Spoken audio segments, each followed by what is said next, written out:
ദാരിദ്ര്യത്തിൽ വളർന്ന് 12ാം ക്ലാസ് പരീക്ഷയിൽ തോറ്റ് പിന്നീട് കക്കൂസ് പോലും കഴുകി സിവിൽ സർവീസ് പരീക്ഷയ്ക്ക് പഠിച്ച വിദ്യാർത്ഥിയുടെ കഥ പറയുന്ന 12th ഫെയിൽ എന്ന ഹിന്ദി സിനിമ പലരും കണ്ടിട്ടുണ്ടാവും. എന്നാൽ യഥാർത്ഥ സംഭവത്തെ അടിസ്ഥാനമാക്കി നിർമ്മിക്കപ്പെട്ട ആ സിനിമയിൽ പറയുന്ന പല കാര്യങ്ങളും യഥാർത്ഥ ജീവിതത്തിലെ കഥാനായകൻ മനോജ് കുമാർ ശർമ്മയുടെ വാക്കുകളിൽ എനിക്ക് കേൾക്കാൻ കഴിഞ്ഞിട്ടില്ല. സിനിമയിൽ പറയുന്ന പലതും ശരിയായിട്ടുള്ള കാര്യങ്ങളുമല്ല. സിനിമയാണ്, പ്രേക്ഷകന് ഹൃദ്യമാവുന്ന രീതിയിൽ അവതരിപ്പിക്കാൻ ചെറിയ മാറ്റങ്ങൾ വരുത്തുന്നതിൽ തെറ്റില്ല. എന്നാൽ യഥാർത്ഥ കഥയും നമ്മൾ അറിഞ്ഞിരിക്കണ്ടേ? കഴിഞ്ഞ 6 വർഷത്തിനിടയിൽ പബ്ലിഷ് ചെയ്യപ്പെട്ട മനോജ് കുമാർ ശർമ്മയുടെ ഒട്ടുമിക്ക എല്ലാ അഭിമുഖങ്ങളും ഹിന്ദിയിലായിരുന്നിട്ട് കൂടി കഷ്ടപ്പെട്ടിരുന്ന് കണ്ടിട്ടാണ് ഈ വീഡിയോ നിർമ്മിച്ചിട്ടുള്ളത്. അതിനാൽ തന്നെ പറ്റുന്നവരെല്ലാം ചാനൽ സബ്സ്ക്രൈബ് ചെയ്യുന്ന കാര്യം ഒന്ന് പരിഗണിക്കൂ, വീഡിയോ ഒന്ന് ലൈക്ക് ചെയ്ത് നോക്കൂ. നമുക്ക് നേരെ കഥയിലേക്ക് പോവാം. പ്രധാനപ്പെട്ട ഒരു കാര്യം പറഞ്ഞ് വീഡിയോ തുടരാം. സിവിൽ സർവീസ് പരീക്ഷയ്ക്ക് പഠിക്കുന്ന സമയത്ത് മനോജ് കുമാർ ശർമ്മ തനിക്ക് കിട്ടിയ സമയങ്ങളിലെല്ലാം ധാരാളം പുസ്തകങ്ങൾ വായിക്കുമായിരുന്നു. അക്ഷരത്തിൻ്റെ അറിവുകൾ ഒരു മനുഷ്യൻ്റെ ജീവിത വിജയത്തിന് ഒഴിച്ചുകൂടാൻ പറ്റാത്ത ഒന്നാണ്.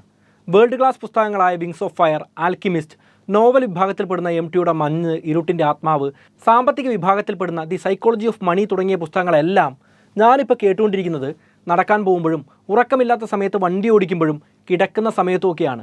അതും ഓഡിയോ ബുക്കായിട്ട് മലയാളത്തിൽ. കഴിഞ്ഞ 1 വർഷമായിട്ട് കുക്കു FM ആണ് ഉപയോഗിക്കുന്നതും.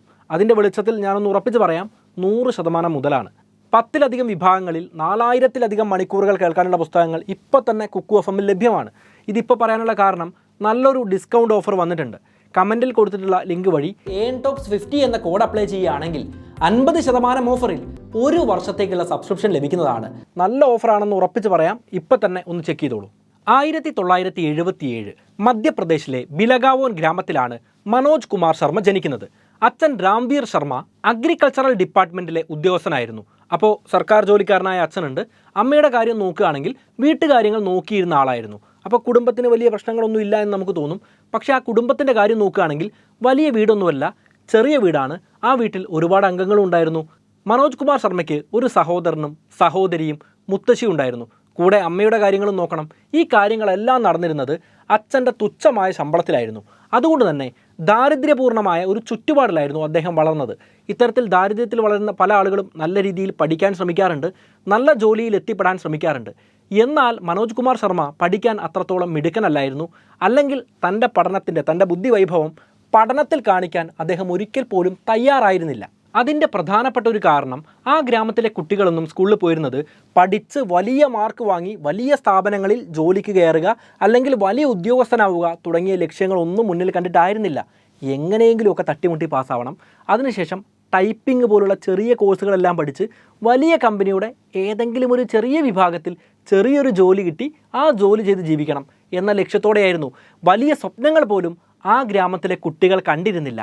അതുകൊണ്ട് തന്നെ ഇവരെ എങ്ങനെയെങ്കിലും പാസ്സാക്കിയെടുക്കുക എന്ന ഒറ്റ ലക്ഷ്യം മാത്രമേ അവിടുത്തെ അധ്യാപകർക്കുണ്ടായിരുന്നുള്ളൂ. നമുക്കറിയാമല്ലേ, ഇന്ത്യയിൽ പല സമയത്തും വലിയ രീതിയിൽ കോപ്പിയടികൾ നടന്ന സംഭവങ്ങൾ റിപ്പോർട്ട് ചെയ്തിട്ടുണ്ട്. അധ്യാപകരുടെ സഹായത്തോടെ കോപ്പിയടി നടക്കുക എന്ന് പറയുമ്പോൾ ആ സ്കൂളിൻ്റെ അവസ്ഥ എന്തായിരിക്കുമെന്ന് നമ്മൾ ചിന്തിക്കേണ്ടതാണ്. ഇതേ കാര്യം തന്നെയാണ് മനോജ് കുമാർ ശർമ്മയുടെ കാര്യത്തിലും സംഭവിക്കുന്നത്. ഈ കുട്ടി 9ാം ക്ലാസ്സിലും 10ാം ക്ലാസ്സിലും 11ാം ക്ലാസ്സിലും പാസ്സായി വന്നത് കോപ്പി അടിച്ചുകൊണ്ട് തന്നെയായിരുന്നു. കോപ്പി അടിച്ചിട്ട് പോലും നമ്മൾ ഈ ഫസ്റ്റ് ക്ലാസ് എന്നൊക്കെ പറയില്ലേ, അതിൻ്റെ ഏറ്റവും താഴേക്ക് പോയി കഴിഞ്ഞാൽ 3rd ഡിവിഷൻ എന്ന് പറയും. ഈ 3rd ഡിവിഷനിൽ എങ്ങനെയോ പാസ്സാവുക മാത്രമാണ് മനോജ് കുമാർ ശർമ്മ ചെയ്തത്. അങ്ങനെ 12ാം തരത്തിലെത്തുകയാണ്, 12ാം ക്ലാസ്സിലെത്തുകയാണ്, മെയിൻ എക്സാം വരുന്നു. എന്നാൽ മനോജ് കുമാർ ശർമ്മ 12ാം ക്ലാസ് പരീക്ഷ എഴുതുന്ന സമയത്ത് ഒരു വലിയ ട്വിസ്റ്റ് സംഭവിക്കുകയാണ്. ആ സമയത്ത് അവിടേക്ക് സ്ഥലം മാറ്റം കിട്ടി വന്ന സബ് ഡിവിഷണൽ മജിസ്ട്രേറ്റ്, നമ്മൾ ശ്രദ്ധിക്കണം, പോലീസുകാരനല്ല, സബ് ഡിവിഷണൽ മജിസ്ട്രേറ്റ് ആണ്. ഇദ്ദേഹത്തിന് ഒരു ഉത്തരവ് കിട്ടുകയാണ്. കോളേജുകളും സ്കൂളുകളും എല്ലാം പോയി പരീക്ഷാ സമയത്ത് ഇൻസ്പെക്റ്റ് ചെയ്യണം. സത്യസന്ധനായ ഒരു ഉദ്യോഗസ്ഥനായതുകൊണ്ട് തന്നെ ഇദ്ദേഹം മനോജ് കുമാർ ശർമ്മയുടെ സ്കൂളിലേക്ക് വന്ന് ഇൻസ്പെക്ഷൻ നടത്തുകയാണ്. വലിയ രീതിയിൽ കോപ്പിയടി നടക്കാൻ സാധ്യതയുണ്ട് എന്ന് അദ്ദേഹം തിരിച്ചറിയുന്നു. അപ്പോൾ മനോജ് കുമാർ ശർമ്മ നോക്കുന്ന സമയത്ത് വളരെ സ്ട്രിക്റ്റ് ആയിട്ടുള്ള ഒരു ഉദ്യോഗസ്ഥൻ സ്കൂളിലേക്ക് കടന്നു വരുന്നു. അധ്യാപകരെല്ലാം അദ്ദേഹത്തെ പേടിച്ച് നിൽക്കുകയാണ്. ഇവരേറ്റവും അധികം ഭയപ്പെട്ടിരുന്ന ഹെഡ്മാഷ് പോലും ഇദ്ദേഹത്തിന് മുന്നിൽ ഭവ്യതയോടെ കൈകൂപ്പി നിൽക്കുകയാണ്. അപ്പോൾ ഇവർക്ക് കാര്യം മനസ്സിലായില്ല, കുട്ടികൾക്കൊന്നും കാര്യം മനസ്സിലാവുന്നില്ല. കാരണം ഇവർ നോക്കുന്ന സമയത്ത് ഏറ്റവും പവറുള്ളത് സ്കൂളിലെ അധ്യാപകർക്കും അതുപോലെ ഹെഡ്മാഷിനുമാണ്. അവരിലും പവറുള്ള മറ്റൊരാൾ വന്നിരിക്കുന്നു. ഇങ്ങനെയൊക്കെ ജോലിയുണ്ടോ എന്ന് മനോജ് കുമാർ ശർമ്മ ആദ്യമായിട്ട് ചിന്തിക്കുന്നത് ആ സമയത്തായിരുന്നു. വളരെ സത്യസന്ധനായിരുന്ന സബ് ഡിവിഷണൽ മജിസ്ട്രേറ്റ് അന്നൊരു കാര്യം ചെയ്യാണ്. ഒരു ഈച്ച ഇവിടെ നിന്ന് അനങ്ങില്ല എന്ന തീരുമാനം അദ്ദേഹം ഉറപ്പിച്ചെടുക്കുന്നു. ഇതേ കാരണം കൊണ്ട് തന്നെ ഒറ്റ കുട്ടികൾക്കും കോപ്പി അടിച്ച് അന്ന് പാസ്സാവാൻ സാധിക്കുന്നില്ല. അതേ വർഷത്തിൽ തന്നെ കോപ്പിയടിക്കാൻ സാധിക്കാത്തതുകൊണ്ട് 12ാം ക്ലാസ് മനോജ് കുമാർ ശർമ്മയും പരാജയപ്പെടുകയാണ്. പരീക്ഷയിൽ പരാജയപ്പെട്ടെങ്കിലും അന്ന് ഈ ഉദ്യോഗസ്ഥൻ്റെ പവർ കണ്ട്, ഈ അധികാരം കണ്ട് എനിക്കും ഇങ്ങനെയൊരു പൊസിഷനിലേക്ക് എത്തണമെന്ന ആഗ്രഹം അദ്ദേഹത്തിൻ്റെ മനസ്സിൽ മുളപൊട്ടുകയാണ്. അതിനുശേഷം അദ്ദേഹം തീരുമാനിച്ചത്, ഇനി എന്താണെങ്കിലും ചെറിയ രീതിയിൽ കോപ്പിയടിച്ച് പാസ്സായി ചെറിയ എന്തെങ്കിലും ജോലി ചെയ്യാൻ ഞാൻ തയ്യാറല്ല. നന്നായിട്ട് കഷ്ടപ്പെട്ട് സത്യസന്ധനായി പഠിച്ച് പരീക്ഷ എഴുതി പാസ്സായി ഇദ്ദേഹത്തെ പോലെ ഉയർന്ന തസ്തികയിലുള്ള ഒരു ജോലിയിലേക്ക് എനിക്ക് കയറേണ്ടതാണ്. ആ തീരുമാനം അന്ന് അദ്ദേഹം എടുക്കുന്നു. അച്ഛൻ്റെ മാത്രം വരുമാനം കൊണ്ട് കുടുംബത്തിന് പൂർണ്ണമായിട്ടും നല്ല രീതിയിൽ ജീവിക്കാൻ സാധിക്കില്ല എന്ന അവസ്ഥ വരുന്ന സമയത്ത് ഇദ്ദേഹവും സഹോദരനും, അതായത് മനോജ് കുമാർ ശർമ്മയും സഹോദരനും ചെറുതായിട്ട് ടെമ്പോ എല്ലാം ഓടിക്കുന്നുണ്ട്. കള്ള ടാക്സി എന്ന് നമുക്ക് പറയാം. കാരണം ബസ് ഓടുന്ന റൂട്ടിൽ അങ്ങനെ ബസ് പോലെ ട്രിപ്പ് അടിക്കുക എന്ന് പറയുന്നത് നിയമവിരുദ്ധമായിട്ടുള്ള ഒരു കാര്യമായിരുന്നു. ആ സമയത്ത് ഇദ്ദേഹത്തിൻ്റെ സഹോദരനെയെല്ലാം പോലീസ് അറസ്റ്റ് ചെയ്യുന്നുമുണ്ട്. ഈ സമയത്തും ഈ സബ് ഡിവിഷണൽ മജിസ്ട്രേറ്റാണ് ഇവരുടെ രക്ഷയ്ക്ക് വേണ്ടി എത്തുന്നത് എന്ന കാര്യവും ശ്രദ്ധേയമാണ്. അപ്പോഴും ഇദ്ദേഹം ഒരു കാര്യം മനസ്സിലാക്കുന്നു, സ്കൂളിലെ അധ്യാപകർ മാത്രമല്ല, ഇവരേറ്റവും അധികം ഭയപ്പെട്ടുകൊണ്ടിരുന്ന പോലീസുകാർ പോലും ഇദ്ദേഹത്തിന് മുന്നിൽ ഭയഭക്തി ബഹുമാനത്തോടെയാണ് നിൽക്കുന്നത്. അപ്പോൾ എന്താണെങ്കിലും എനിക്ക് പഠിച്ച് തന്നെ പരീക്ഷ എഴുതണം, ഇദ്ദേഹത്തെ പോലെ ഉയർന്ന തസ്തികയിലേക്ക് എത്തേണ്ടതാണ്. ഇദ്ദേഹം നല്ല രീതിയിൽ പഠിക്കാൻ ആരംഭിക്കുകയാണ്. മനോജ് കുമാർ ശർമ്മ നല്ല രീതിയിൽ പഠിക്കുന്നു. അടുത്ത വർഷം +2 പരീക്ഷയിൽ തൻ്റെ കൂടെയുള്ള മറ്റു വിദ്യാർത്ഥികൾ കോപ്പിയടിക്കാൻ ശ്രമിച്ചപ്പോഴും പലരും കോപ്പിയടിച്ച് പാസ്സായപ്പോഴും തനിക്കറിയുന്ന ഉത്തരങ്ങൾ മാത്രം, താൻ പഠിച്ച ഉത്തരങ്ങൾ മാത്രം വൃത്തിയായി എഴുതി പാസ്സാവുന്നെങ്കിൽ പാസ്സായാൽ മതി എന്ന തീരുമാനം അദ്ദേഹം കൈക്കൊള്ളുന്നു. നമ്മൾ പ്രതീക്ഷിച്ചതുപോലെ തന്നെ നന്നായിട്ട് പഠിച്ചിട്ടാണ് പരീക്ഷ എഴുതിയത്. ഇദ്ദേഹം പാസ്സാവുകയാണ്. പക്ഷേ ഉയർന്ന മാർക്കോടെ ഒന്നും ആയിരുന്നില്ല, തട്ടിമുട്ടി പാസ്സായി എന്ന് പറയുന്ന തരത്തിൽ പാസ്സായി. പക്ഷേ ആ വിജയത്തിന് വലിയ മധുരം ഉണ്ടായിരുന്നു. കാരണം എന്താണ്? ഇത്രയും കാലം പഠിച്ച് പരീക്ഷ എഴുതി പാസ്സായതിൻ്റെ നല്ലൊരു അനുഭവം, ആ ഒരു അനുഭൂതി അദ്ദേഹത്തിന് അനുഭവിക്കാൻ സാധിച്ചിരുന്നില്ല. ഈ തവണ മാത്രമാണ് അത്തരത്തിൽ ഒരു അനുഭവം കിട്ടുന്നത്. അപ്പോൾ വലിയ ഉദ്യോഗസ്ഥനാവണമെങ്കിൽ ഈ +2 വിദ്യാഭ്യാസം മാത്രം മതിയോ? പോരാ എന്ന് മനോജ് കുമാർ ശർമ്മയ്ക്ക് എവിടെ നിന്നെല്ലാമോ അറിവ് കിട്ടുകയാണ്. ഡിഗ്രി വേണം എന്ന കാര്യം ഇദ്ദേഹം മനസ്സിലാക്കുന്നു. അതിനുശേഷം MPPSC മധ്യപ്രദേശിലെ PSC പരീക്ഷ എഴുതി സർക്കാർ തലത്തിൽ ഉയർന്ന ഒരു ഉദ്യോഗസ്ഥനായിട്ട് മാറാൻ സാധിക്കും. അതുകൊണ്ട് ബേസിക് ഒരു ഡിഗ്രി വേണമല്ലോ. അതിനു വേണ്ടിയിട്ട് ഇദ്ദേഹം BA പഠിക്കാൻ ഗ്വാളിയാറിലേക്ക് വണ്ടി കയറുകയാണ്. പണ്ട് പോലീസുകാരിൽ നിന്ന് ഈ സബ് ഡിവിഷണൽ മജിസ്ട്രേറ്റ് ഇവരെ രക്ഷിച്ച സമയത്ത് മനോജ് കുമാർ ശർമ്മ അദ്ദേഹത്തോട് ചോദിക്കുന്നുണ്ട്, താങ്കളെപ്പോലെ ഈ ഒരു സ്ഥാനത്തെത്താൻ ഞാൻ എന്താണ് ചെയ്യേണ്ടത്? സാധാരണ രീതിയിൽ വലിയ പൊസിഷനിലുള്ള ആളുകളോടൊക്കെ ഇങ്ങനെ ചോദിച്ചു കഴിഞ്ഞാൽ അവരുടെ വലിയ തള്ളുകൾ പലപ്പോഴും കേൾക്കേണ്ടതായിട്ട് വരാറുണ്ട്. അവർ സ്വയം വലിയ രീതിയിൽ പൊക്കി പറയുന്നത് നമ്മൾ കാണാറുണ്ട്. പല ആളുകളും അങ്ങനെയൊക്കെയാണ്. എന്നാൽ ഇദ്ദേഹം ഒരുപാട് ഉപദേശിക്കാനൊന്നും നിന്നിട്ടില്ല. വളരെ എളുപ്പത്തിൽ ചെറിയൊരു കാര്യം പറഞ്ഞു കൊടുക്കുന്നു. അത് അത്രത്തോളം എളുപ്പമുള്ളൊരു കാര്യമല്ല. നന്നായിട്ട് പഠിക്കാൻ തയ്യാറാവുക. ഈ ഒരു വാക്കും മനസ്സിൽ വെച്ചാണ് ഗ്വാളിയാറിലേക്ക് ഡിഗ്രി പഠിക്കാൻ വേണ്ടി വണ്ടി കയറുന്നത്. അങ്ങനെ ഗ്വാളിയാറിലെത്തുന്നു, കോളേജിൽ അഡ്മിഷൻ എടുക്കുന്നു, നല്ല രീതിയിൽ പഠിക്കുന്നു. എന്നാൽ പഠിച്ചു കഴിഞ്ഞതിന് ശേഷം ശരി ഇനി PSCക്ക് വേണ്ടി പോവാം എന്ന് ചിന്തിക്കായിരുന്നില്ല അദ്ദേഹം ചെയ്തത്. പഠിച്ചുകൊണ്ടിരിക്കുന്ന സമയത്ത് തന്നെ പാരലലായി ഈ PSCക്ക് വേണ്ടി ഇദ്ദേഹം തയ്യാറെടുക്കുകയാണ്. ഇങ്ങനെ പഠിച്ചുകൊണ്ടിരിക്കുന്ന സമയത്ത് എക്സാം പാറ്റേൺസിനെ കുറിച്ച് നമുക്ക് മനസ്സിലാവും. ഏതെല്ലാം പൊസിഷനിലേക്കാണ് എത്താൻ സാധിക്കുക എന്ന് മനസ്സിലാവും. അതിൻ്റെ മുകളിലുള്ള തസ്തികകൾ ഏതെല്ലാമാണെന്ന് മനസ്സിലാവും. ആ തസ്തികകളിൽ എത്തണമെങ്കിൽ ഈ പരീക്ഷ പോരാ എന്ന് മനസ്സിലാവും. അതുകൊണ്ട് തന്നെ ഇദ്ദേഹം ഏറ്റവും അധികം പവറുണ്ട് എന്ന് കരുതിയിരുന്ന ഈ സബ് ഡിവിഷണൽ മജിസ്ട്രേറ്റിലും അധികം പവറുകളുള്ള പൊസിഷനുകൾ ഈ രാജ്യത്തുണ്ട് എന്ന് മനോജ് കുമാർ ശർമ്മ തിരിച്ചറിയുന്നു. പക്ഷേ ആ ഒരു പൊസിഷനിൽ എത്തണമെങ്കിൽ UPSC പരീക്ഷ ക്രാക്ക് ചെയ്യേണ്ടതായിട്ടുണ്ട്. IPS എന്ന സ്വപ്നതുല്യമായിട്ടുള്ള ആ പൊസിഷനിലേക്ക് എത്തേണ്ടതായിട്ടുണ്ട്. അപ്പോൾ വെറുതെ PSC എഴുതിയതുകൊണ്ട് കാര്യമുണ്ടോ? ഇല്ല എന്ന് അദ്ദേഹം തിരിച്ചറിയുന്നു. ഡിഗ്രി പഠനം പൂർത്തിയാക്കിയതിന് ശേഷം നല്ല രീതിയിൽ സിവിൽ സർവീസിന് പ്രിപ്പയർ ചെയ്യാൻ ഇദ്ദേഹം ഡൽഹിയിലേക്ക് വണ്ടി കയറുകയാണ്. ഡൽഹിയിലെ മുഖർജി നഗറിൽ ധാരാളം സിവിൽ സർവീസ് പരീക്ഷകൾക്ക് പഠിപ്പിക്കുന്ന സ്ഥാപനങ്ങളുണ്ടായിരുന്നു. നമ്മൾ ഡൽഹിയുടെ മുഖർജി നഗറിലൂടെ നടക്കുകയാണെങ്കിൽ ഇരുവശത്തുമായിട്ട് ധാരാളം സ്ഥാപനങ്ങൾ കാണാം. സിവിൽ സർവീസ് എന്ന സ്വപ്നവുമായി അവിടെ വന്ന് വർഷങ്ങളോളം പരിശ്രമിക്കുന്ന ആളുകളെയും കാണാം. അതിൽ ബഹുഭൂരിപക്ഷം ആളുകളും 4-5 വർഷമൊക്കെ വെറുതെ കളഞ്ഞ് പുറത്തേക്ക് വരികയാണ് ചെയ്യുന്നത്. പലർക്കും പാസ്സാവാൻ പോലും സാധിക്കുന്നില്ല. അത്രത്തോളം കഠിനമായിട്ടുള്ള പരീക്ഷയാണ് UPSC നൽകുന്നത്. പരീക്ഷ ഒരുപക്ഷെ നമുക്ക് എല്ലാവർക്കും എളുപ്പമായിരിക്കാം. നമ്മൾ ചോദ്യങ്ങൾ നോക്കുന്ന സമയത്ത് ഇത് എഴുതാൻ പ്രയാസമാണോ എന്ന് ചിന്തിക്കുകയും ചെയ്യാം. പക്ഷേ വിജയിക്കുന്ന ആളുകൾക്ക് ഒരു പരിധി നിശ്ചയിച്ചിട്ടുണ്ട്. ഓരോ വർഷവും ഇത്ര ആളുകളെ മാത്രമേ സിവിൽ സർവീസിലേക്ക് റിക്രൂട്ട് ചെയ്യാറുള്ളൂ. മനോജ് കുമാർ ശർമ്മ വലിയ സ്വപ്നങ്ങളുമായി ഡൽഹിയിലെ മുഖർജി നഗറിൽ എത്തിയ സമയത്ത് പലരും വലിയ പണക്കാരുടെ മക്കളെല്ലാമാണ്. അവർ വലിയ രീതിയിലുള്ള കോച്ചിങ്ങുകൾ സ്വന്തമാക്കുന്നുണ്ട്, നല്ല രീതിയിൽ ഇരുന്ന് പഠിക്കുന്നുണ്ട്. എന്നാൽ ഇദ്ദേഹത്തിൻ്റെ കയ്യിൽ ആകെ ഉണ്ടായിരുന്നത് 500 രൂപ മാത്രമായിരുന്നു. അതുകൊണ്ട് കുറച്ച് കാലമെല്ലാം പിടിച്ചു നിൽക്കാം. എന്നാൽ ദീർഘകാലം പിടിച്ചു നിൽക്കണമെങ്കിൽ തീർച്ചയായിട്ടും മറ്റൊരു ജോലി സമ്പാദിക്കേണ്ടതായിട്ടുണ്ട്. ഇദ്ദേഹം ജോലിക്ക് വേണ്ടി അന്വേഷിക്കുകയാണ്. ഈ അന്വേഷിക്കുന്ന സമയങ്ങളിൽ ഭക്ഷണം കഴിക്കണമല്ലോ. ഈ 500 രൂപ കൊടുത്ത് ഭക്ഷണം കഴിച്ചു കഴിഞ്ഞാൽ പിന്നീട് പട്ടിണി കിടക്കേണ്ടി വരും. പട്ടിണി കിടന്ന് പഠിക്കുക എന്ന് പറയുന്നത് നടക്കാത്ത കാര്യമാണ്. ശരീരത്തിന് ഊർജ്ജമാണല്ലോ പഠിക്കണമെങ്കിൽ. അപ്പോൾ ഇദ്ദേഹം ചെയ്യുന്നത് അവിടെയുള്ള ക്ഷേത്ര നടകളിൽ പോയി പ്രസാദം കഴിക്കുക എന്നുള്ള കാര്യമായിരുന്നു. അവിടെ നിന്ന് പ്രസാദം കിട്ടുന്നു, ആ പ്രസാദം കഴിക്കുന്നു. ബാക്കി സമയങ്ങളിൽ നല്ല രീതിയിൽ പഠിക്കാൻ വേണ്ടി തയ്യാറാവുന്നു. ഇതിനിടയിൽ മനോജ് കുമാർ ശർമ്മ ഡൽഹിയിൽ തന്നെ ഉണ്ടായിരുന്ന ഒരു ലൈബ്രറിയുമായി ബന്ധപ്പെട്ട് ഒരു ജോലി സംഘടിപ്പിക്കുകയാണ്. ലൈബ്രറി വൃത്തിയാക്കുക എന്ന ജോലിയായിരുന്നു അദ്ദേഹത്തിന് കിട്ടിയത്. കക്കൂസടക്കം കഴുകേണ്ട സാഹചര്യം അദ്ദേഹത്തിന് ഉണ്ടാവുന്നുണ്ട്. യാതൊരു മടിയുമില്ലാതെ തൻ്റെ സ്വപ്നത്തിന് വേണ്ടി പരിശ്രമിക്കാൻ അതൊരു വഴിയായിട്ട് മാറുമെങ്കിൽ അത് ചെയ്യാനും എനിക്ക് പ്രയാസമില്ല എന്ന് പറഞ്ഞ് ആ ജോലി അദ്ദേഹം സന്തോഷപൂർവ്വം ഏറ്റെടുക്കുകയാണ്. എന്നാൽ അദ്ദേഹത്തിൻ്റെ സാമ്പത്തിക സ്ഥിതി അനുസരിച്ച് മനോജ് കുമാർ ശർമ്മയ്ക്ക് സ്വപ്നം കാണാൻ പോലും കഴിയാത്ത വലിയ സൗഭാഗ്യമാണ് അന്ന് അവിടെ കിട്ടുന്നത്. സൗഭാഗ്യം എന്ന് തന്നെയാണ് അദ്ദേഹത്തിൻ്റെ പല ഇൻ്റർവ്യൂസിലും അദ്ദേഹം ഈ കക്കൂസ് കഴുകുന്ന ജോലി കിട്ടിയതിനെ വിശേഷിപ്പിച്ചതും. എന്തായിരുന്നു കാരണം? അദ്ദേഹത്തിന് പണം കൊടുത്ത് ഒരിക്കലും വാങ്ങാൻ സാധിക്കാത്തത്ര മൂല്യമേറിയ പുസ്തകങ്ങൾ അദ്ദേഹത്തിന് ഒഴിവ് സമയത്ത് വായിക്കാനുള്ള അവസരങ്ങൾ കിട്ടുന്നു. ഇദ്ദേഹം വായിക്കുന്നത് എബ്രഹാം ലിങ്കൻ്റെയും നെൽസൺ മണ്ടേലയുടെയും APJ അബ്ദുൽ കലാമിൻ്റെയും പുസ്തകങ്ങളെല്ലാമാണ്. ഇവരുടെ എല്ലാവരുടെയും ജീവിതം നമുക്കറിയാം. വളരെയധികം കഷ്ടപ്പാടുകളിലൂടെ കടന്നു പോയിട്ടുള്ള ജീവിതമാണ്. ഇത് വായിച്ച സമയത്ത് ഇദ്ദേഹം ചിന്തിച്ചത് എന്താണെന്നറിയോ? ഇവരുടെ എത്രത്തോളം കഷ്ടപ്പാട് എനിക്കില്ലല്ലോ, ഇവരെക്കാളും സൗഭാഗ്യം ഇപ്പം തന്നെ എനിക്കുണ്ടല്ലോ, എന്തുകൊണ്ട് എനിക്കും വിജയിച്ചുകൂടാ?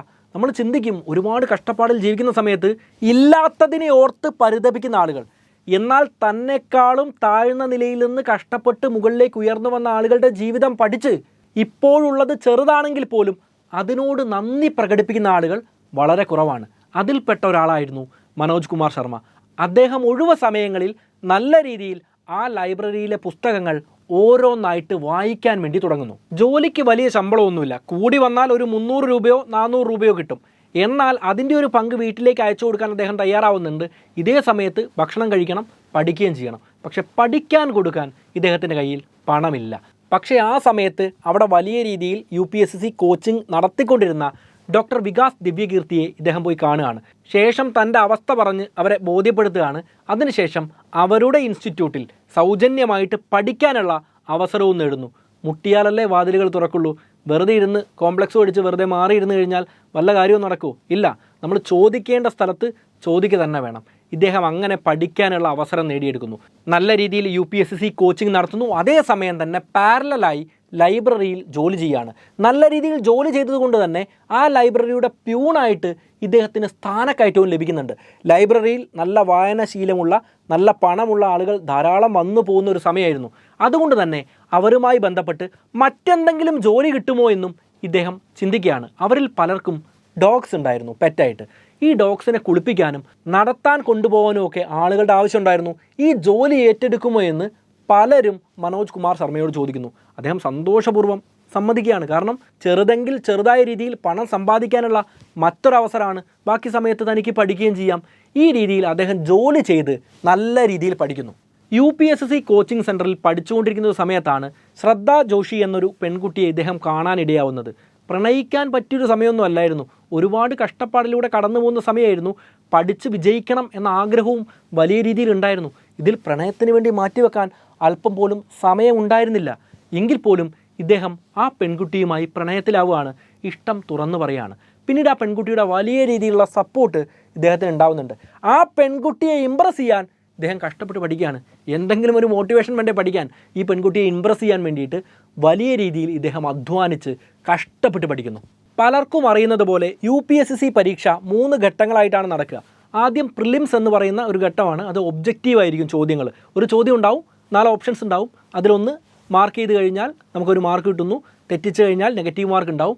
അതിലൂടെ ഉയർന്ന മാർക്കുള്ള ആളുകളെ സോർട്ട് ചെയ്ത് അവരെ മാത്രം അടുത്ത ഘട്ടങ്ങളിലേക്ക് തിരഞ്ഞെടുക്കപ്പെടുന്നു. മെയിൻസ് എന്ന് പറയുന്ന രണ്ടാമത്തെ ഘട്ടത്തിൽ നടക്കുന്നത് ഡിസ്ക്രിപ്റ്റീവ് പരീക്ഷയാണ്. അതായത് ചോദ്യങ്ങളുണ്ടാവും, അതിന് നമ്മൾ എസ്സേ പോലെ വലിയ രീതിയിൽ ഉത്തരങ്ങൾ എഴുതണം. 4 ഉത്തരത്തിൽ 1 തിരഞ്ഞെടുക്കുക എന്നുള്ള രീതി ആയിരിക്കില്ല. സമയവും കുറവായിരിക്കും. സിലബസ് എന്ന് പറയുന്നത് വളരെ വലുതുമായിരിക്കും. ഈ സിലബസിനുള്ളിൽ നിന്ന് വരുന്ന ഏത് ചോദ്യത്തിനും ഉത്തരം നൽകാൻ ഈ പരീക്ഷ എഴുതുന്ന ആളുകൾക്ക് കഴിവുണ്ടാവണം. ഇദ്ദേഹം എന്തായാലും ആദ്യ അറ്റംപ്റ്റിൽ തന്നെ പ്രിലിംസ് ക്വാളിഫൈ ചെയ്യുകയാണ്. മെയിൻസിലേക്ക് കടക്കുകയാണ്. നല്ല രീതിയിൽ പഠിച്ചിരുന്നു. പക്ഷേ ഈ മെയിൻസിൽ വന്നിട്ടുള്ള ഒരു ചോദ്യം ഇന്ത്യയിലെ ടൂറിസത്തെക്കുറിച്ച് എഴുതാനായിരുന്നു. അനലിറ്റിക്കലായിട്ട് എക്സ്പ്ലെയിൻ ചെയ്ത് എഴുതണം, വലിയ എസ്സേ പോലെ എഴുതണം, അതിന് ഒരു മാർക്കും ഉണ്ടാവും. ആ ചോദ്യം പക്ഷേ ഇദ്ദേഹത്തിന് തെറ്റിപ്പോവാണ്. ടൂറിസം എന്നത് അദ്ദേഹം പെട്ടെന്ന് വായിച്ചത് ടെററിസം എന്നായിരുന്നു. ഇന്ത്യയിലെ തീവ്രവാദത്തെക്കുറിച്ചും വിഘടനവാദത്തെക്കുറിച്ചുമാണ് അദ്ദേഹം വലിയ രീതിയിൽ എസ്സേ എഴുതുന്നത്. ചോദ്യവുമായി ഒരു ബന്ധവുമില്ലാത്ത ഉത്തരം എഴുതി കഴിഞ്ഞാൽ തോൽക്കുമെന്ന കാര്യം സംശയമില്ലാത്തതാണ്. എന്നാൽ UPSSക്ക് 4 അറ്റംപ്റ്റ് ഇദ്ദേഹത്തിനുണ്ടായിരുന്നു. 4 തവണ ശ്രമം നടത്താം. ഓരോ വർഷമൊക്കെയാണ് ഓരോ പരീക്ഷ വരുന്നത്. 2ാമത്തെ അറ്റംപ്റ്റിലും ഇദ്ദേഹം ശ്രമം നടത്തുന്നു.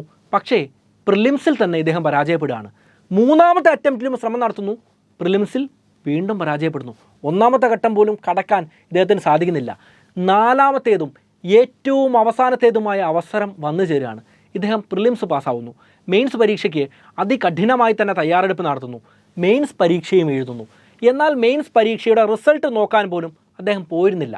മെയിൻസ് പരീക്ഷ എഴുതി അന്ന് തൊട്ട് UPSSC പരീക്ഷയുടെ അടുത്ത ഘട്ടമായ ഇൻ്റർവ്യൂവിന് വേണ്ടി ഇദ്ദേഹം തയ്യാറെടുക്കുകയായിരുന്നു. ഇദ്ദേഹത്തിന് അത്രത്തോളം ഉറപ്പായിരുന്നു താൻ മെയിൻസ് വലിയ സ്കോറോടെ തന്നെ പാസ്സായിട്ട് പുറത്തേക്ക് വരും. ഇതേ കാര്യം തന്നെ സംഭവിക്കുന്നു. ഇൻ്റർവ്യൂവിന് വേണ്ടിയുള്ള ഇദ്ദേഹത്തിൻ്റെ തയ്യാറെടുപ്പ് വെറുതെ ആയില്ല. ഇൻ്റർവ്യൂവിന് ഇദ്ദേഹത്തിന് ലെറ്റർ ലഭിക്കുകയാണ്. സിവിൽ സർവീസ് പരീക്ഷയുടെ ഇൻ്റർവ്യൂവിലൂടെ തിരഞ്ഞെടുക്കപ്പെടുന്ന ആളുകൾ ഇന്ത്യയിൽ കലക്ടർമാരാവുന്നു, IPS ഉദ്യോഗസ്ഥരാവുന്നു, IRS ഉദ്യോഗസ്ഥരാവുന്നു, IFS ഉദ്യോഗസ്ഥരാവുന്നു. അങ്ങനെ വലിയ പൊസിഷനിലേക്കാണ് തിരഞ്ഞെടുക്കപ്പെടുക. അവിടെ അവസാന സ്റ്റേജ് വരെ എത്തിയ ആളുകൾ നിസ്സാരക്കാരായിരിക്കില്ലല്ലോ. വലിയ രീതിയിൽ പഠിച്ചിട്ടുള്ള ആളുകളായിരിക്കും, നല്ല രീതിയിൽ അറിവുള്ള ആളുകളായിരിക്കും. പക്ഷേ ഇദ്ദേഹത്തിന് ഇൻ്റർവ്യൂ സമയത്ത് ഇദ്ദേഹത്തിൻ്റെ എല്ലാ സർട്ടിഫിക്കറ്റുകളും പരിശോധിക്കപ്പെടും. നല്ല രീതിയിൽ ഇംഗ്ലീഷ് പറയാൻ ഇദ്ദേഹത്തിന് അത്രത്തോളം പ്രാവീണ്യമില്ലതാനും. ആ സമയത്ത് ഇൻ്റർവ്യൂ ചെയ്യുന്ന ആളുകൾക്ക് മനസ്സിലായത് ഇദ്ദേഹം 12ാം ക്ലാസ് ആദ്യ തവണ പരാജയപ്പെട്ട ആളാണ്. അങ്ങനെ ഒരാളെ എങ്ങനെയാണ് ഇത്രയും വലിയ പൊസിഷനിലേക്കെല്ലാം നിയമിക്കാൻ സാധിക്കുക? എന്നാൽ എന്തുകൊണ്ടാണ് താൻ പരാജയപ്പെട്ടത് എന്നും എന്താണ് തൻ്റെ ഗ്രാമത്തിൽ നടന്ന കാര്യങ്ങൾ എന്നെല്ലാം വ്യക്തമായിട്ട് പറഞ്ഞ് മനസ്സിലാക്കാനും സ്ഥാപിക്കാനും അന്ന് അദ്ദേഹത്തിന് സാധിക്കുകയാണ്. ശരിക്കും നമ്മളൊരു കാര്യം ശ്രദ്ധിക്കണം. വലിയ വലിയ ഇൻ്റർവ്യൂസിലെല്ലാം സ്ട്രെസ്ഫുള്ളായിട്ടുള്ള ഇൻ്റർവ്യൂസ് ഉണ്ടാവും. ഒരു ജില്ലയുടെ കലക്ടർ അല്ലെങ്കിൽ പോലീസിൻ്റെ ഉന്നത സ്ഥാനം അലങ്കരിക്കുന്ന IPS ഉദ്യോഗസ്ഥൻ തുടങ്ങിയ പൊസിഷനിലേക്ക് എത്തുന്ന ആളുകൾക്ക് സ്ട്രെസ്സ് ഹാൻഡിൽ ചെയ്യാൻ ഉള്ള കഴിവുണ്ടായിരിക്കണം. സ്ട്രെസ്സിൽ മണ്ടൻ തീരുമാനങ്ങൾ എടുത്തു കഴിഞ്ഞാൽ, മണ്ടൻ കാര്യങ്ങൾ പറഞ്ഞു കഴിഞ്ഞാൽ രാജ്യത്തിൻ്റെ സുരക്ഷയെ തന്നെ അത് ബാധിക്കുന്നതാണ്. അതുകൊണ്ട് വലിയ രീതിയിൽ ചിലപ്പോൾ കരയിപ്പിക്കുന്ന രീതിയിൽ പോലും ഇൻ്റർവ്യൂസിൽ ചോദ്യങ്ങൾ ഉണ്ടായേക്കാം. പക്ഷേ വളരെ നല്ല രീതിയിൽ ആ ഇൻ്റർവ്യൂവിൽ പെർഫോം ചെയ്യാൻ സാധിച്ചതുകൊണ്ട് ഇദ്ദേഹത്തിന് ഓൾ ഇന്ത്യ റാങ്ക് 121 കിട്ടുകയാണ്. 2005 സർദാർ വല്ലഭായ് പട്ടേൽ ട്രെയിനിങ് ഇൻസ്റ്റിറ്റ്യൂട്ടിൽ നിന്ന് ട്രെയിനിങ് പൂർത്തിയാക്കി ഇന്ത്യൻ പോലീസ് സർവീസിൽ ജോയിൻ ചെയ്തു. UPSSC കോച്ചിങ് കാലഘട്ടത്തിൽ ഇദ്ദേഹം പ്രണയിച്ചിരുന്ന ശ്രദ്ധ ജോഷി എന്ന പെൺകുട്ടി UPSC പരീക്ഷ ക്രാക്ക് ചെയ്യുന്നുണ്ട്. IRS അഥവാ ഇന്ത്യൻ റവന്യൂ സർവീസിലാണ് അവർ നിയമിക്കപ്പെടുന്നത്. ഇരുവരും പ്രണയിക്കുക മാത്രമല്ല, പിന്നീട് കല്യാണം കഴിക്കുക കൂടെ ചെയ്യുന്നുണ്ട്. മനോജ് കുമാർ ശർമ്മ പിന്നീട് ഡോക്ടറേറ്റ് എല്ലാം സ്വന്തമാക്കുന്നുണ്ട്. ഡോക്ടർ മനോജ് കുമാർ ശർമ്മ IPS എന്ന് ഗൂഗിളിലെല്ലാം സെർച്ച് ചെയ്ത് നോക്കിക്കഴിഞ്ഞാൽ അദ്ദേഹത്തെക്കുറിച്ച് ഇപ്പോൾ ധാരാളം ആർട്ടിക്കിളുകളും നമുക്ക് കാണാൻ പറ്റുന്നതാണ്. UPSSC കോച്ചിങ് സമയത്ത് ഇദ്ദേഹത്തിൻ്റെ കൂടെ ഉണ്ടായിരുന്ന അനുരാഗ് പഥക് എന്ന വ്യക്തി ഇദ്ദേഹത്തിൻ്റെ ജീവിതത്തെക്കുറിച്ച് ഒരു പുസ്തകം എഴുതിയിരുന്നു. ആ പുസ്തകമാണ് 12th ഫെയിൽ എന്ന സിനിമയ്ക്ക് ഇപ്പോൾ ആധാരമായിട്ടുള്ളതും. അത് എഴുതാനുള്ള കാരണമായിട്ട് അനുരാഗ് പഥക് പറഞ്ഞത് ആരെങ്കിലുമൊക്കെ ഇദ്ദേഹത്തിൻ്റെ ജീവിതം വായിച്ച ശേഷം രക്ഷപ്പെടുമെങ്കിൽ രക്ഷപ്പെടട്ടെ എന്ന് കരുതിയിട്ടാണ് എന്ന കാരണം കൊണ്ടാണ്. ആ അനുരാഗ് അന്ന് അങ്ങനെ ഒരു ഉദ്ദേശത്തോടെയാണ് എഴുതിയതെങ്കിൽ ആരെങ്കിലും ഈ വീഡിയോ കണ്ടിട്ട് രക്ഷപ്പെടുകയാണെങ്കിൽ, മനസ്സ് മാറ്റുകയാണെങ്കിൽ മാറ്റട്ടെ എന്ന് കരുതിയിട്ടാണ് ഈ അനുരാഗ് ഇന്ന് വീഡിയോ ചെയ്യുന്നത്. എന്താണെങ്കിലും നമ്മൾ ശ്രദ്ധിക്കേണ്ട ഒരു കാര്യമുണ്ട്. ഡോക്ടർ മനോജ് കുമാർ ശർമ്മ IPS അദ്ദേഹത്തെക്കുറിച്ച്, അദ്ദേഹത്തിൻ്റെ ജീവിതത്തെക്കുറിച്ച് പറഞ്ഞ കാര്യങ്ങളെ അടിസ്ഥാനപ്പെടുത്തിയും അദ്ദേഹത്തിൻ്റെ സുഹൃത്ത് എഴുതിയ പുസ്തകത്തെ അടിസ്ഥാനപ്പെടുത്തിയുമാണ് അദ്ദേഹത്തെക്കുറിച്ച് ഒരു സിനിമ വന്നിട്ടുള്ളത്. സ്വന്തം കാര്യം പറയുമ്പോൾ നല്ല കാര്യങ്ങൾ മാത്രമേ പറയാൻ ഒരു പക്ഷേ സാധ്യതയുള്ളൂ. അതിൻ്റെ ബേസിസിൽ തന്നെയാണ് ഈ വീഡിയോ തയ്യാറാക്കിയിട്ടുള്ളതും. എന്താണെങ്കിലും നമുക്ക് അതിൽ ശരിയായ കാര്യങ്ങളുണ്ടെങ്കിലും ചിലപ്പോൾ തെറ്റായ കാര്യങ്ങളുണ്ടെങ്കിലും എല്ലാം നമുക്ക് ഉൾക്കൊള്ളാൻ സാധിക്കുന്ന കാര്യങ്ങളുണ്ടെങ്കിൽ ഉൾക്കൊള്ളുന്നതിൽ യാതൊരു തെറ്റുമില്ല എന്ന കാര്യം തിരിച്ചറിയുക. എല്ലാവരുടെ ജീവിതത്തിലും വലിയ മാറ്റങ്ങൾ ഉണ്ടാക്കാൻ ഇത്തരത്തിലുള്ള അനുഭവ കഥകൾ കാരണമായി തീരട്ടെ. സിനിമ കണ്ട ആളുകളുണ്ടെങ്കിൽ സിനിമ ഇഷ്ടപ്പെട്ടോ ഇല്ലയോ എന്ന കാര്യം കമൻറ്റിലൂടെ എഴുതൂ. പിന്നെ ഞാൻ വീഡിയോയുടെ ഇടയിൽ പറഞ്ഞിട്ടുള്ളതുപോലെ മനോജ് കുമാർ ശർമ്മ IPSൻ്റെ ജീവിതത്തിൽ പുസ്തകങ്ങളുടെ അറിവുകൾ വലിയ രീതിയിൽ സ്വാധീനം ചെലുത്തിയിട്ടുണ്ട് എന്ന കാര്യം നമുക്ക് കാണാൻ പറ്റും. പുസ്തകങ്ങളിലെ അറിവുകൾ നമുക്കും വലിയ രീതിയിൽ സ്വീകരിക്കാൻ പറ്റുന്നതാണ്. അത് വായിക്കണം എന്ന് തന്നെയില്ല, കേട്ട് അറിവുണ്ടാക്കിയാലും മതി. അതുകൊണ്ട് തന്നെ കുക്കു FM ഒരു ബെസ്റ്റ് ഓപ്ഷൻ ആയിരിക്കും.